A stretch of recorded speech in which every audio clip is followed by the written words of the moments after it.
بسم اللہ الرحمن الرحیم الحمد للہ رب العالمین والصلاۃ والسلام علی رسولہ الکریم وعلی آلہ واصحابہ اجمعین اما بعد۔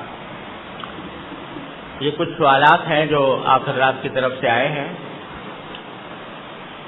ان سوالات کا جواب دینے سے پہلے میں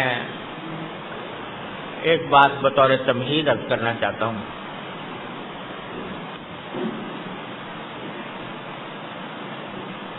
بلکہ دو باتیں۔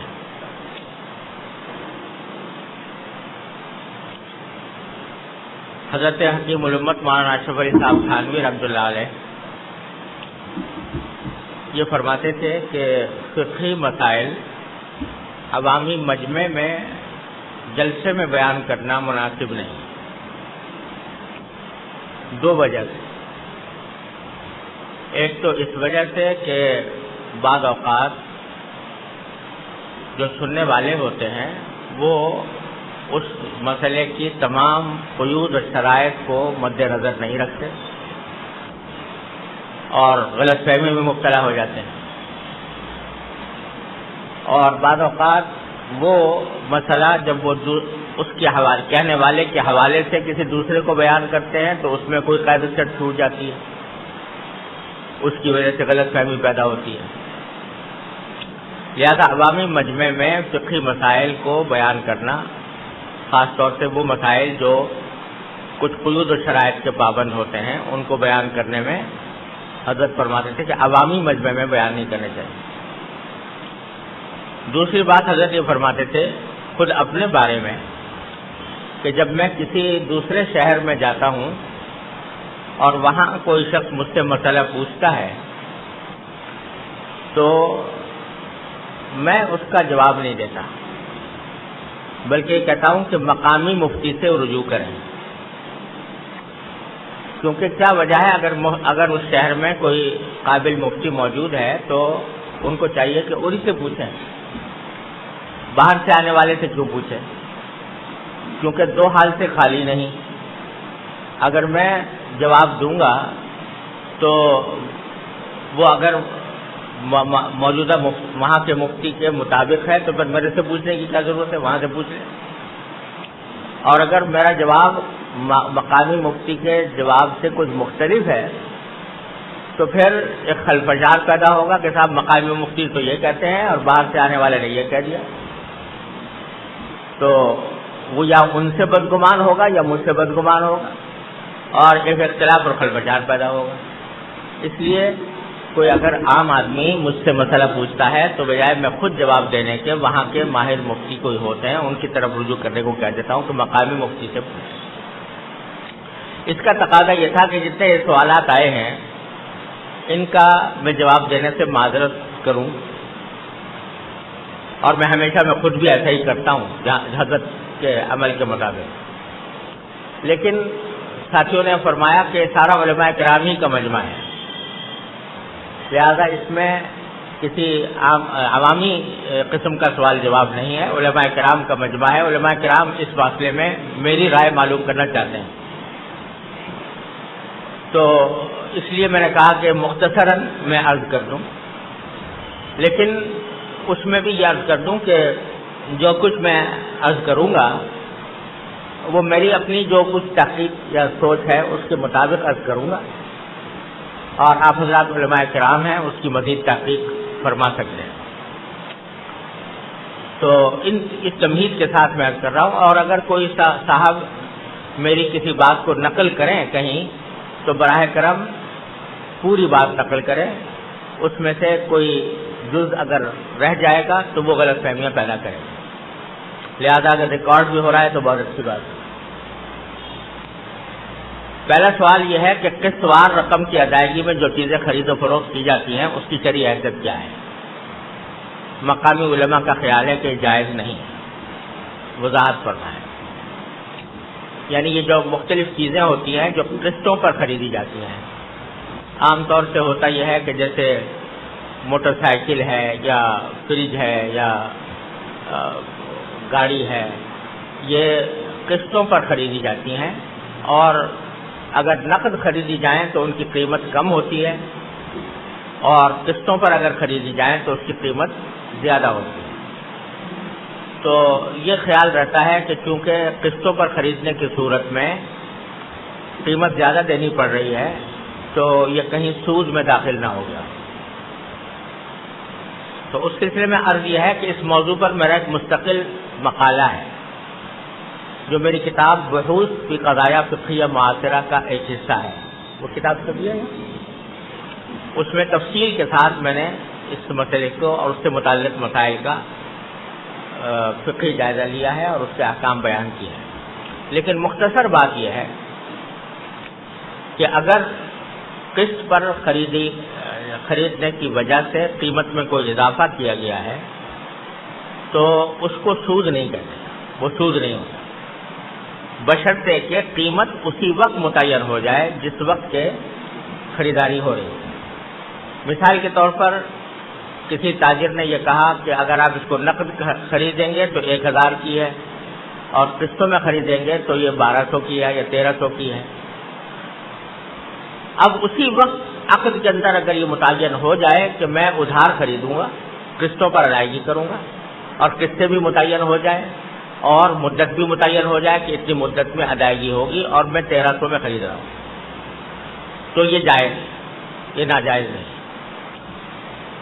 البتہ بعض صورتیں ایسی ہوتی ہیں جو آج کل چلی ہوئی ہیں کہ قیمت تو 1000 ہی ہے لیکن اس وقت خریدا گیا ہے وہ 1000 ہی قیمت سے، لیکن ساتھ میں یہ اس کی شرط ہوتی ہے کہ اگر آپ یہ قیمت ادا کریں گے کچھ جتنے دنوں کے بعد تو اتنے فیصد اس کے اوپر آپ کے اوپر سود چارج کیا جائے گا. تو یہ حرام ہے، یہ سود ہے. لیکن اگر اسی وقت طے ہو جائے کہ اتنی قسطوں میں خریدا جائے گا، اتنی مدت میں ادائیگی ہوگی اور تو قیمت یہ ہوگی اور آج میں نے خرید لیا اور پھر قسطوار میں ادا کر رہا ہوں تو جائز ہے. اب اگر فرض کرو قسط کی ادائیگی میں کچھ تاخیر ہو جائے تو اس کی وجہ سے کوئی مزید رقم کا اضافہ نہ کیا جائے. اگر مزید رقم کا اضافہ کیا جائے گا تو وہ پھر سود ہو جائے گا، وہ بھی ناجائز ہو جائے گا. تو گویا خلاصہ یہ نکلا کہ اگر قیمت اسی مجلس میں متعین ہو گئی اور یہ طے ہو گیا کہ ادھار خریدا جا رہا ہے اور یہ طے ہو گیا کہ اتنی قسطیں ہوں گی، ہر قسط کی مقدار بھی متعین ہو گئی اور عدم ادائیگی کی صورت میں اس کے اوپر کوئی مزید اضافہ نہیں ہے تو پھر یہ جائز ہے، ورنہ جائز ہے. مزید تفصیل میرے کتاب بحوث فی قضایا فقہیہ معاصرہ میں اور فقہی مقالات جو میری کتاب چھپی ہوئی ہے اردو میں، اس کا اردو ترجمہ بھی چھپا ہے، اس کے اندر بھی اس کی تفصیلات موجود ہیں. دوسرا سوال ہے انشورنس کے بارے میں. انشورنس کی جتنی بھی صورتیں اس وقت متعارف ہیں کم از کم انڈیا میں یا دوسرے ممالک میں، تو سب جو ہیں وہ غرر پر اور بعض سود پر مشتمل ہیں، چاہے وہ لائف انشورنس ہو یا جنرل انشورنس. دونوں میں شرعی اعتبار سے وہ ناجائز ہیں کیونکہ اس میں قمار بھی ہے اور بعض صورتوں میں سود بھی ہوتا ہے. اس موضوع پر میرے والد ماجد رحمۃ اللہ علیہ کا رسالہ ہے بیمہ زندگی کے نام سے اور وہ جواہر الفقہ کے اندر چھپا ہوا ہے، تفصیلات اس میں موجود ہیں. اور میرا ایک عربی مقالہ ہے التامین التکافلی کے نام سے، اس میں اس کا متبادل بیان کیا گیا ہے کہ اگر کوئی شخص یہ انشورنس کو صحیح طریقے سے کرنا چاہے شرعی اعتبار سے تو اس کا کیا طریقہ ہو سکتا ہے.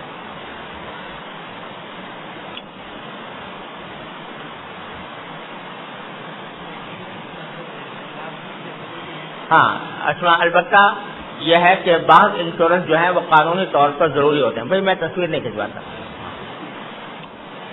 تو بعض انشورنس جو ہیں وہ لازمی ہو جاتے ہیں قانون کے. مثلا تھرڈ پارٹی انشورنس ہے کہ کوئی گاڑی جو ہے جب تک کہ تھرڈ پارٹی انشورنس نہ کی جائے اس وقت تک وہ آپ اس کو سڑک پر نہیں لا سکتے. تو قانونی مجبوری کے تحت اگر کوئی کرا لے تو کرانے کا گناہ انشاءاللہ نہیں ہوگا. البتہ اگر کبھی اس انشورنس کے نتیجے میں کوئی رقم حاصل ہو تو جتنی رقم پریمیم کے طور پر دی گئی ہے اس حد تک رکھنا جائز ہے، اس سے زیادہ رکھنا جائز نہیں ہے. اس کو بغیر نیت ثواب کے صدقہ کرنا چاہیے. دوسرا ایک سوال ہے کہ ٹی وی کے دیکھنے کے سلسلے میں کیا حکم ہے؟ جواب اس کا یہ ہے کہ ٹی وی اس وقت بہت سے شر کا، بہت سے شرور کا مجموعہ بنا ہوا، اور اس کے اندر بہت زیادہ تر، یعنی اگر کہا جائے زیادہ تر تو شاید مبالغہ نہیں ہوگا کہ بیشتر پروگرام ایسے ہوتے ہیں جس میں کسی نہ کسی گناہ میں آدمی مبتلا ہو جاتا ہے۔ لہذا ٹی وی کو گھر میں رکھنا نہیں چاہیے۔ ٹی وی کو گھر میں رکھنا، یہ میں اس کو درست نہیں سمجھتا۔ یہ اور بات ہے کہ اگر فرض کرو کوئی ٹی وی کبھی ایسا ایجاد ہو جائے کہ جس میں کوئی اور خرابی نہ ہو، تو آیا صرف تصویر کی وجہ سے اس کو ناجائز کہا جائے گا یا نہیں؟ تو اس میں میری رائے یہ ہے کہ وہ تصویر کے حکم میں نہیں آتا، اور اس میں اگر کوئی جائز پروگرام کیا جائے تو جائز پروگرام جو ہے وہ اس کو محض تصویر کی بنا پر ناجائز نہیں کہیں گے۔ اس موضوع کے اوپر بھی میں نے تکملہ فتح الملہم میں اس کے اوپر بات کی ہے، وہاں اس کو دیکھا جا سکتا ہے۔ لیکن اس کے نتیجے میں بعض لوگ یہ سمجھتے ہیں کہ میں نے ٹی وی رکھنے کا جواز کا فتویٰ دیا ہوا ہے کہ ٹی وی کا ایسا بالکل نہیں ہے۔ میرا فتویٰ یہی ہے کہ گھر میں ٹی وی رکھنا درست نہیں ہے۔ یہ کسی نے سوال کیا ہے کہ علماء کے لیے آج کا مؤثر ہتھیار کیا ہے؟ یہ تو بڑا ہی عام لفظ ہے۔ مؤثر ہتھیار وہ ساری باتیں ہیں کہ سب سے پہلے تو خشیت اللہ ہو، اللہ تعالیٰ کا خوف ہو، تقویٰ ہو، اپنے عمل کے اندر اپنے کردار کو ایک ایسا مثالی کردار بنائیں جس سے لوگوں کو لوگوں کو دین کی طرف دعوت ہو، اور پھر وہ بات جو میں نے ابھی عرض کی ہے کہ لوگوں کی ذہنیت کو سمجھ کر ان کے مطابق بات کہنے کی کوشش کی جائے۔ یہ ایک اور سوال ہے کہ مسلمان اپنا گردہ دوسرے انسان کو بلا قیمت اس کی جان بچانے کے لیے دے سکتا ہے یا نہیں؟ تو اس کے بارے میں میرے والد ماجد رحمۃ اللہ علیہ کا ایک رسالہ ہے، انسانی اعضاء کی پیوندکاری، جو جواہر الفقہ میں چھپا ہوا ہے۔ اس میں حضرت والد صاحب رحمۃ اللہ علیہ نے فتویٰ یہ دیا ہے کہ وہ جائز نہیں ہے، انسانی اعضاء کی پیوندکاری جائز نہیں ہے۔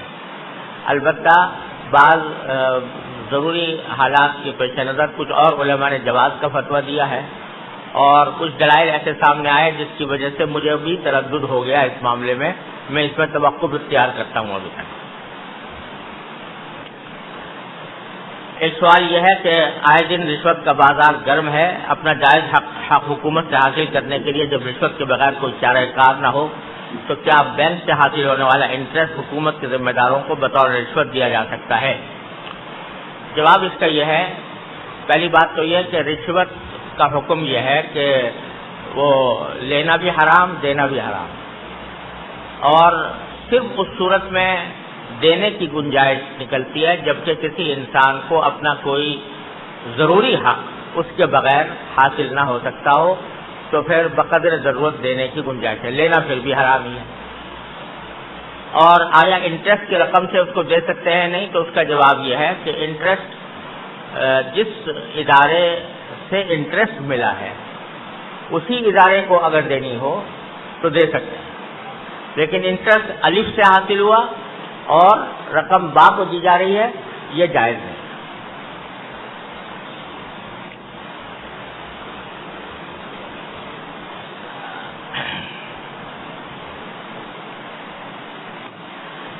یہ عربی میں لکھا ہے کسی نے، جس کا حاصل یہ ہے کہ کرائے کی رقم جو پیشگی کرائے کی رقم ہے وہ زیادہ کرنے کی وجہ سے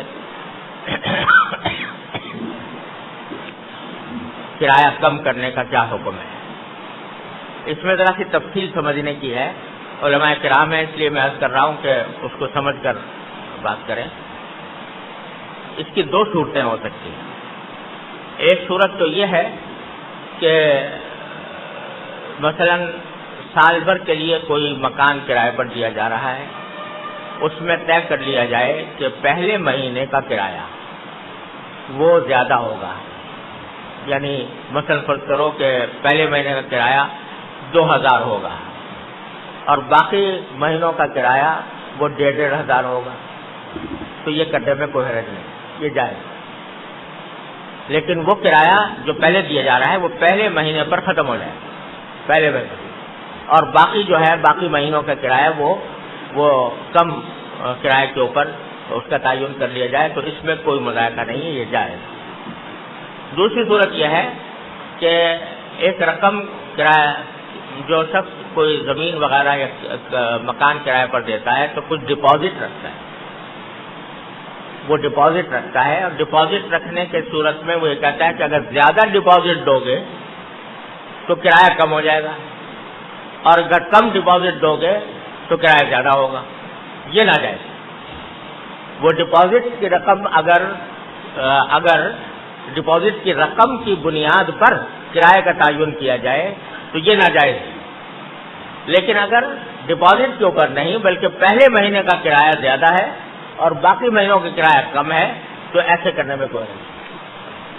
چھوٹی بڑی رقم قرضہ لینا جائز ہوگا یا نہیں، یا اس کو اس افطار سے بچنے یا فیس کرنے کے لیے کیا کیا جائے؟ اس کا جواب یہ ہے کہ ضرورت کی حد تک اگر کوئی بات پہنچ جائے، مثلاً کسی عزیز کا آپریشن لازمی ہے ورنہ اس کی جان جانے کا اندیشہ ہے، اس کے لیے اگر کوئی مجبوری کی حالت میں لے لے تو امید ہے اللہ تعالیٰ کے ہاں معافی کی۔ جہاں کوئی اضطراری صورت ہو، جان بچانے کے لیے جہاں ضرورت پیش آ جائے، لیکن جان بچانے کے علاوہ دوسرے کوئی کام جو ہیں اس میں سود پر قرضہ لینے کی گنجائش نہیں۔ بعض حضرات معمولی تکلیف کی وجہ سے کرسی پر نماز پڑھتے ہیں، کیا اس سے نماز ہو جاتی ہے؟ جواب اس کا یہ ہے کہ معمولی تکلیف کی وجہ سے جس میں آدمی سجدہ کرنے پر قادر ہو اور کھڑے ہونے پر قادر ہو، فرض نماز کرسی پر ادا کرنا جائز نہیں۔ کرسی پر ادا کرنا اسی وقت جائز ہوتا ہے جبکہ آدمی کھڑے ہونے پر بھی قادر نہیں، کوئی ایسی تکلیف ہے جس کی وجہ سے وہ کھڑا نہیں ہو سکتا، یا اگر کھڑے ہونے پر قادر ہے اور رکوع پر قادر نہیں ہے تو پھر اس کے لیے ضروری ہے کہ وہ کھڑے ہو کر نماز شروع کرے اور جب رکوع کا وقت آئے تو پھر بیٹھ جائے اور رکوع اشارے سے کرے۔ یا اگر کوئی شخص رکوع بھی کر سکتا ہے، قیام بھی کر سکتا ہے لیکن سجدہ نہیں کر سکتا تو پھر ضروری ہے کہ کھڑا ہو کر نماز پڑھے، رکوع بھی کھڑا ہو کر کرے، جب سجدے کا وقت آئے تو اشارہ کرے۔ مطلب یہ کہ محض معمولی سی تکلیف ہونے کی بنا پر کہ بھائی ذرا دقت ہوتی ہے، اس کی بنا پر کرسی پر پڑھنا جائز نہیں۔ جی، اگر کوئی شخص نیچے بیٹھ کر پڑھ سکتا ہے بیٹھ کر تو یقیناً وہ نیچے بیٹھ کر پڑھنا افضل ہے بنسبت کرسی پر بیٹھ کر پڑھنا۔ علماء کرام پینٹ اور شرٹ اور موبائل جس میں کیمرہ MP3 وغیرہ ہوتا ہے خاص گناہوں کے آلات ہیں، کیا ان چیزوں کی تجارت کر سکتے ہیں؟ جواب یہ ہے کہ دیکھیے یہ ان کی تجارت کو بالکل ہی حرام تو نہیں کہا جا سکتا، ان چیزوں کی تجارت کو بالکل ہی حرام نہیں کہہ سکتے، البتہ جن آلات کا زیادہ استعمال کسی گناہ میں ہوتا ہو تو ان کا استعمال اس کی تجارت میں کراہت ہے، اچھا نہیں، لہذا علماء کرام اس سے بچیں تو بہتر ہے۔ فرمایا کہ جس طرح معروف کی تبلیغ کے لیے عالمی جماعت موجود ہے، کیا اس طرح منکرات کی نہیں کے لیے بھی ایک جماعت کی ضرورت نہیں؟ اگر ہے تو گزارش ہے کہ اس کی بھی کوئی مشکل بیان فرمائیں تاکہ منکرات پر نکیر آسان ہو۔ یہ واقعہ ہے کہ جو عام طور سے ماشاءاللہ تبلیغی جماعت نے بڑا عظیم کام کیا ہے ساری دنیا میں، اللہ تعالیٰ نے اس کا فیض پھیلایا ہے۔ حضرت محمد الیاس صاحب رحمۃ اللہ علیہ کو اللہ تعالیٰ ان کے درجات بلند فرمائیں کہ ان کے سینے کی آگ ہے جو سارے دنیا میں پھیل رہی ہے الحمدللہ۔ میں تو ساری دنیا میں جاتا رہتا ہوں، جتنا فائدہ اللہ تعالیٰ نے اس جماعت کے ذریعے پہنچایا ہے وہ اور کسی جماعت دنیا کی اتنا فائدہ نہیں پہنچا سکی۔ اور واقعہ یہ ہے کہ جب آدمی اس جماعت کے اندر داخل ہو جاتا ہے یا اس کے عمل کے نتیجے میں اللہ تعالیٰ اس کی زندگی میں تبدیلی لاتے ہیں تو پھر اللہ تعالیٰ اس کو منکرات سے بچنے کی بھی توفیق عطا فرماتے ہیں۔ لیکن ساتھ ساتھ یہ بھی اس سے انکار نہیں کیا جا سکتا کہ ایک جماعت ایسی ہونی چاہیے کہ جو منکرات پر، معاشرے میں پھیلے ہوئے منکرات پر نگاہ رکھے اور لوگوں کو جب کوئی منکر پھیلنے لگے تو وہ لوگوں پر پاس جائے دعوت کے انداز میں اور ان کو اس منکرات سے باز رکھنے کی کوشش کرے. مثلا یہ چوریانی فحاشی کا ایک دورہ ہے، بے پردگی آوارگی پھیلی ہوئی ہے. اب ایک بعض اوقات ایسا ہوتا ہے کہ فوش قسم کے اشتہارات کہیں پر لگا دیے گئے ہیں، تو کوئی جماعت ایسی ہو جو جا کر ان سے منت سماجت کرے، کوئی ان سے نرمی اور ہمدردی اور دلسوزی سے بات کرے، اور اگر کہیں کسی حاکم سے کوئی مدد لینی ہو تو اس سے جا کر گفتگو کرے. یہ ساری ایسے کام کرنے کے لیے اگر کوئی جماعت ہو تو یقیناً انشاءاللہ بہتر ہوگا.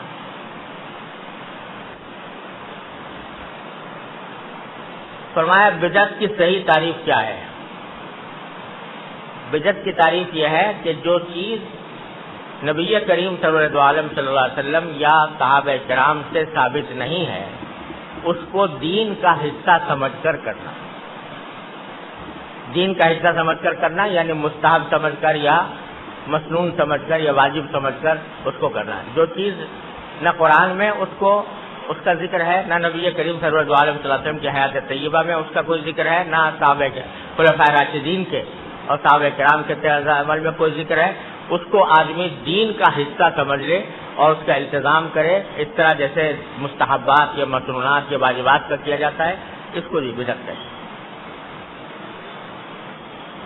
بہت سے بسکٹ اور دیگر اشیاء پر ای کوڈ لکھا ہوتا ہے جس کے بارے میں بعض حضرات کی تحقیق ہے کہ اس میں خنزیر اور دیگر مردار جانوروں کی چربی ملائی جاتی ہے. مجھے بھائی اس کے بارے میں معلومات نہیں ہے کہ ای کوڈ کیا ہوتا ہے اور وہ اس کے نتائج کیا ہوتے ہیں، میں اس سے پوری طرح باخبر نہیں ہوں. لیکن ایک بات یاد رکھنی چاہیے کہ جو چیزیں اصلاً حلال ہیں، مباح ہیں، ان میں اصل اباحت ہے. تو جب تک اس میں کسی ناجائز یا حرام چیز کی آمیزش کا یقین نہ ہو جائے، بس یا کم از کم ظن غالب نہ ہو جائے، اس وقت تک اس کو حرام کہنے یا اس وقت تک اس کے حرام کی تبلیغ کرنے سے پرہیز کرنا چاہیے. چاند کی مقدار کتنے کلومیٹر کا اعتبار کیا جا سکتا ہے کہ ایک ملک کی خبر اسی ملک میں مثلا دہلی سے خبر آئی تو کیا مدراس والے اس کو قبول کرنا ضروری ہے یا نہیں؟ دیکھیے، حنفیہ کا اصل مسلک یہ ہے کہ اختلاف مطالع معتبر نہیں ہے، یعنی کسی ایک جگہ کی خبر دوسری جگہ کے لیے کافی ہے. خبر ہی نہیں بشرطے کہ رمضان میں تو خیر خبر بھی کافی ہے، لیکن عید میں شہادت ہونی ضروری ہے. شہادت اگر پہنچ جائے دوسری جگہ پر تو اس کے بنیاد پر فیصلہ کرنا جائز ہے. اور یہ لوگوں میں جو مشہور ہے کہ اختلاف مطالع میں کوئی یعنی میلوں کا اعتبار ہوتا ہے کہ اتنے میل پر مسئلہ بدل جاتا ہے، اس میں میل پر مسئلہ نہیں بدلتا. یہ بالکل غلط بات ہے، واقعے کے خلاف ہے. بعض اوقات قریب جگہ ہوتی ہے اور مسئلہ مختلف ہوتا ہے، بعض جگہ دور جگہ ہوتی ہے اور مسئلہ ایک ہوتا ہے. تو اس وجہ سے یہ سمجھنا کہ خاص کلومیٹر کی کوئی مقدار مقرر ہے، ایسا کچھ نہیں ہے. اور حنفیہ کا اصل مسلک یہ ہے کہ اختلاف مطالع کا اعتبار نہیں ہے اور ایک جگہ کی خبر دوسری جگہ، ایک جگہ کی شہادت دوسری جگہ کے لیے معتبر ہے. البتہ بلاد نائیہ جو کہا گیا ہے اس میں بعض فقہائے متأخرین نے یہ فرمایا کہ وہاں پر اختلاف مطالع کو معتبر ماننا چاہیے. اس کی توجیہ حضرت علامہ شبیر احمد صاحب عثمانی رحمۃ اللہ علیہ نے فتح الملہم میں یہ فرمائی ہے کہ اگر اس جگہ کی خبر یا شہادت کو معتبر ماننے کے نتیجے میں مہینہ 28 کا رہ جائے یا 31 کا ہو جائے تو پھر ایسی صورت میں وہاں کی خبر معتبر یا شہادت معتبر نہیں ماننی چاہیے. یہ تفسیر ہے. میرے والد ماجد رحمۃ اللہ علیہ کا اس موضوع پر مستقل رسالہ ہے جس کا نام رؤیت ہلال ہے اور اس میں یہ تفصیل موجود ہے. ہمارے علاقے میں بعض باطل پرست کہتے ہیں کہ حرمت علیکم المیتہ آیا میں جس طرح میتہ اور دم کہا گیا ہے اسی طرح خنزیر نہیں کہا گیا بلکہ لحم الخنزیر کہا گیا ہے، لہذا لحم کے علاوہ باقی اعضاء قابل استفادہ ہے. اس کا جواب یہ ہے کہ در حقیقت یہ مسئلہ خود فقہائے اربعہ میں مختلف بھی ہے. امام مالک رحمۃ اللہ علیہ اسی وجہ سے فرماتے ہیں کہ خنزیر کا بال کا استعمال کو جائز قرار دیتے ہیں اسی وجہ سے. لیکن جمہور ائمہ کا مسلک یہ ہے کہ تمام خنزیر جو ہے نجیس العین ہے اور اس کا کوئی حصہ بھی کسی طرح بھی استعمال کرنا جائز نہیں ہے. یہ جمہور علماء امت کا یہی مسلک ہے. اور یہ جو قرآن کریم کی آیت میں کہ لحم الخنزیر فرمایا گیا ہے، تو اس کے بارے میں عرض یہ ہے کہ قرآن کریم کے اسالیب ہوتے ہیں، بہت سے کسی اسلوب کو اختیار کرنے کے بعد دوسرے کی وجوہ ہوتی ہے، جس کی وجہ سے ایک جگہ ایک اسلوب اختیار فرمایا، دوسری جگہ دوسرا اسلوب اختیار فرمایا۔ یہ قرآن کریم کے اسالیب کا اختلاف ہے، لیکن چونکہ قرآن کریم کی وہ تشریح معتبر ہے کہ جو نبی کریم صلی اللہ علیہ وسلم نے فرمائی، تو نبی کریم صلی اللہ علیہ وسلم نے جو اس کی تفسیر فرمائی اس میں صرف گوشت کی حد تک اس کو محدود نہیں رکھا، بلکہ آپ نے لعنت فرمائی یہودیوں پر جو اس کی چربی کو پگھلا کر استعمال کرتے تھے، حالانکہ چربی کے اوپر لحم کا اطلاق نہیں ہوتا، لیکن نبی کریم صلی اللہ علیہ وسلم نے اس کو بھی حرام قرار دیا اور یہ فرمایا کہ وہ چربی بھی پگھلا کرنا استعمال کرنا درست نہیں ہے۔ لہذا جمہور امت کا جو مسلک ہے وہی دلائل کی روح سے قوی ہے اور وہی درست ہے، اور محض اس اسلوب کے اختلاف کی وجہ سے یہ اس مسئلے کو حل کرنا کی طرف جانا درست نہیں ہے۔ یہ کسی نے پوچھا ہے کہ مضاربت اس زمانے میں کیسے ہو سکتی ہے اور اس کا مضاربت کے ذریعے طریقہ کیسے ہو سکتا ہے۔ اب ظاہر ہے یہ سارا طریقہ تو ایک محفل میں بیان کرنا ممکن نہیں ہے، لیکن میری کتاب ہے اس موضوع پر، اور بحوث فی قضایا فقہیہ معاصرہ، اس میں ایک پورا مقالہ ہے کہ مضاربت کو آج کل کی تجارتوں میں کس طرح استعمال کیا جا سکتا ہے، اس کی تفصیلات اس میں موجود ہیں۔ آخر میں شیئر مارکیٹ کی شرعی حیثیت پوچھی ہے۔ شیئر مارکیٹ میں جو آج کل جس طرح کے کاروبار ہو رہا ہے اس میں بیشتر تو ناجائز ہے شرعاً، اور اسی کی وجہ سے سٹہ بازی نے ساری دنیا کو توبالا کیا ہوا ہے، لیکن فی نفسی حکم یہ ہے، اس پر بھی میرا ایک مستقل رسالہ ہے، شیئر کی خرید و فروخت اور اس کے احکام سے متعلق، میرا خیال ہے یہاں پر بھی چھپا ہے، اس کو آپ ملاحظہ فرما سکتے ہیں۔ لیکن خلاصہ یہ ہے کہ اگر کمپنی کا کاروبار حرام نہ ہو، جس کمپنی کے شیئر کو خریدا ہے بیچا جا رہا ہے، اگر اس کا کاروبار حرام نہ ہو اور اس کے شیئر کو اس شرط کے ساتھ خریدا جائے، ان شرائط کے ساتھ جو میں نے اس رسالے میں بیان کی ہے، اور قبضے میں لینے کے بعد پھر آگے فروخت کیا جائے، قبضے میں لینے سے پہلے فروخت نہ کیا جائے، تو ان چند شرائط کے ساتھ وہ جائز ہے۔ لیکن ساری تفصیلات میں اس محفل میں بیان نہیں کر سکتا، میرا جو رسالہ ہے شیئر کی خرید و فروخت کے احکام، اس میں اس کی تفصیل موجود ہے۔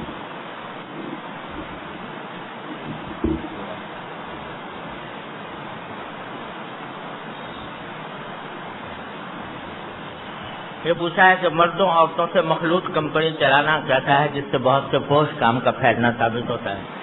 دیکھیے، مردوں عورتوں کا اختلاط، بے پردہ اختلاط جو ہے، یہ شریعت میں اس کو بہت ہی غلط سمجھا گیا ہے، اور اس کے نتیجے میں واقعتاً بہت سے مفاسد رونما ہوتے ہیں۔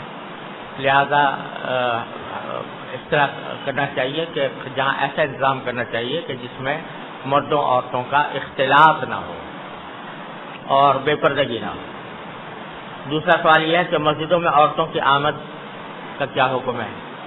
اس کا جواب یہ ہے کہ دیکھیے، نبی کریم صلی اللہ علیہ وسلم نے خواتین کے لیے حکم یہ دیا ہے کہ ان کا کوٹھڑی میں نماز پڑھنا کمرے میں نماز پڑھنے سے بہتر ہے، کمرے میں نماز پڑھنا صحن میں نماز پڑھنے سے بہتر ہے، صحن میں نماز پڑھنا مسجد میں نماز پڑھنے سے بہتر ہے۔ تو خود نبی کریم صلی اللہ علیہ وسلم نے یہ اعلان فرما دیا تھا کہ خواتین کے لیے جماعت میں جانا یا مسجد کے اندر جا کر جماعت میں شامل ہونا، یہ خواتین کا کے لیے اس میں کوئی فضیلت نہیں ہے۔ فضیلت جو کچھ بھی آتی ہے وہ اللہ اور اللہ کے رسول صلی اللہ علیہ وسلم کے حکم سے آتی ہے، ہم اپنی طرف سے کسی چیز کی فضیلت بیان نہیں کر سکتے۔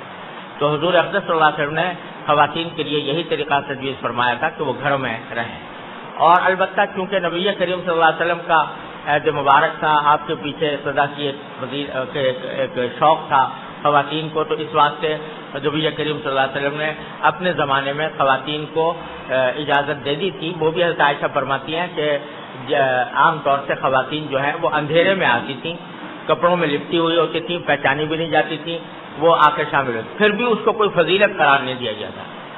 پھر حضرت جب معاملہ میں بگاڑ پیدا ہوا تو حضرت فاروق اعظم رضی اللہ عنہ نے بالکل ممانعت کر دی خواتین کی مسجد میں آنے کی، اور حضرت عائشہ فرماتی ہیں کہ اگر نبی کریم صلی اللہ علیہ وسلم نے ہمارے زمانے کے حالات دیکھے ہوتے تو آپ بھی یقیناً منع فرما دیتے، جیسے کہ حضرت عمر نے منع فرمایا، سب نے اس کی تائید کی۔ لہذا مسجدوں میں عورتوں کا نماز پڑھنے کے لیے جانا، چاہے وہ نماز عام نمازیں ہوں یا جمعہ کی نماز ہو، یہ کوئی درست بات نہیں ہے، اس سے ان کو روکنا چاہیے۔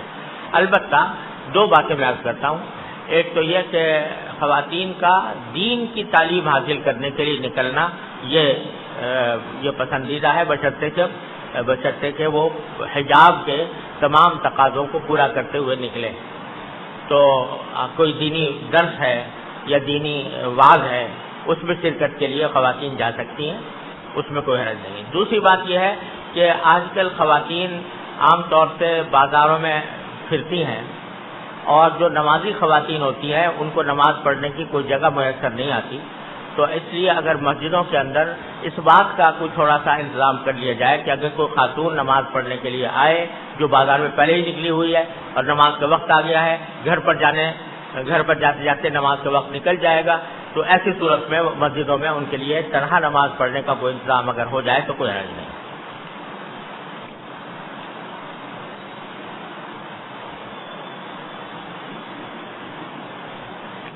یہ پوچھا کہ چمڑے کی ٹینری میں وہ پانی جس سے چمڑے ایک مرتبہ دھو دیے جاتے ہیں پھر انہیں فلٹر کر کے دوبارہ اس پانی کو قابل استعمال بنایا جاتا ہے، کیا وہ پانی طاہر و مطہر ہوگا؟ اگر وہ ناپاک پانی ہے تو وہ محض فلٹر ہونے سے پاک نہیں ہوتا، اس کی وجہ سے وہ پاک نہیں کرے گا۔ صلی اللہ تعالی علیہ وسلم۔ اللهم صل على سيدنا مولانا محمد وعلى ال محمد كما صليت على ابراهيم وعلى ال ابراهيم انك حميد مجيد۔ ربنا ظلمنا انفسنا وان لم تغفر لنا وترحمنا لنكونن من الخاسرين۔ ربنا آتنا في الدنيا حسنة وفي الآخرة حسنة وقنا عذاب النار۔ ربنا اغفر لنا ذنوبنا وإسرافنا في أمرنا وثبت أقدامنا وانصرنا على القوم الكافرين۔ ربنا اغفر لنا ذنوبنا وإسرافنا في أمرنا وثبت أقدامنا وانصرنا على القوم الكافرين۔ اللهم انفعنا بما علمتنا وعلمنا ما ينفعنا۔ اللهم انفعنا بما علمتنا وعلمنا ما ينفعنا۔ اللهم انفعنا بما علمتنا وعلمنا ما ينفعنا۔ اللهم انا نعوذ بك من علم لا ينفع ومن قلب لا يخشع ومن دعوة لا يستجاب لها۔ اللهم وفقنا لما تحب وترضى من القول والفعل والعمل والنية والهدي، إنك على كل شيء قدير۔ اللهم اجعلنا هداة مهتدين، اللهم اجعلنا هداة مهتدين، سلما لأوليائك وحربا لأعدائك، نحب بحبك من يحبك ونعادي بعداوتك من خالفك من خلقك۔ اللهم يا ارحم الراحمين، يا غياث المستغيثين، يا امان المستجيرين، يا مجيب دعوة المضطرين، رحمن الدنيا ورحيمها، ارحمنا برحمة تغنينا بها عن رحمة من سواك۔ اللهم انا نستعينك على طاعتك، اللهم اعنا على ذكرك وشكرك وحسن عبادتك۔ اللهم زدنا ولا تنقصنا، وأكرمنا ولا تهنا، وأعطنا ولا تحرمنا، وآثرنا ولا تؤثر علينا، وأرضنا وارض عنا۔ اللهم ألهمنا مراشد أمورنا، اللهم ألهمنا مراشد أمورنا، واعزم لنا على رشد أمرنا يا أرحم الراحمين۔ اللهم لا تدع لنا ذنبا إلا غفرته، ولا هما إلا فرجته، ولا دينا إلا قضيته، ولا حاجة من حوائج الدنيا والآخرة إلا قضيتها ويسرتها يا ارحم الراحمین۔ یا اللہ اپنے فضل و کرم سے ہمارے تمام گناہوں کو معاف فرما دے، یا اللہ ہمارے اعمال و اخلاق کی اصلاح فرما، اے اللہ ہمیں سیدھے راستے پر چلنے کی توفیق کامل عطا فرما، اے اللہ ہر طرح کے شر سے، معصیتوں سے، منکرات سے، گناہوں سے ہماری حفاظت فرما، یا اللہ ہمیں علم نافع، عمل صالح عطا فرما، اے اللہ تمام حاضرین کو ان کے تمام جائز مقاصد میں اپنے فضل و کرم سے کامیابی عطا فرما، ہر طرح کے شر سے، مشکلات سے ہماری حفاظت فرما۔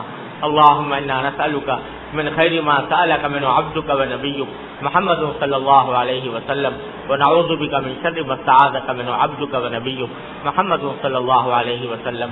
ربنا تقبل منا انك انت السميع العليم، وتب علينا انك انت التواب الرحيم، وصلى الله تعالى على خير خلقه سيدنا ومولانا محمد وعلى اله وصحبه اجمعين، آمين برحمتك يا رب۔